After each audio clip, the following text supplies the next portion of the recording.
മടപ്പള്ളി അറക്കൽ കടപ്പുറത്തു ഭഗവതി ക്ഷേത്രത്തിലെ മഹോത്സവത്തിനോടനുബന്ധിച്ച് DS entertainments നടത്തുന്ന music ഫെസ്റ്റിവലില് April 5-ാം തീയതി ഞാൻ പെർഫോം ചെയ്യുന്നുണ്ടായിരിക്കും. നിങ്ങളും വരണം.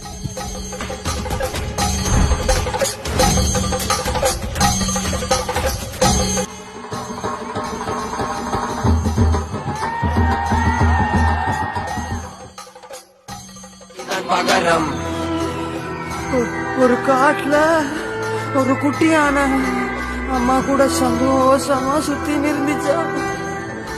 സന്തോഷമാ. ആകാശത്തൊരു താരകമില്ലാതായി പോയാൽ ആരറിയാൻ, ഒരു 100 കിളികളിൻ കൂട്ടത്തിൽ ഒരു ചിറകിൻ വേദന ആരറിയാൻ.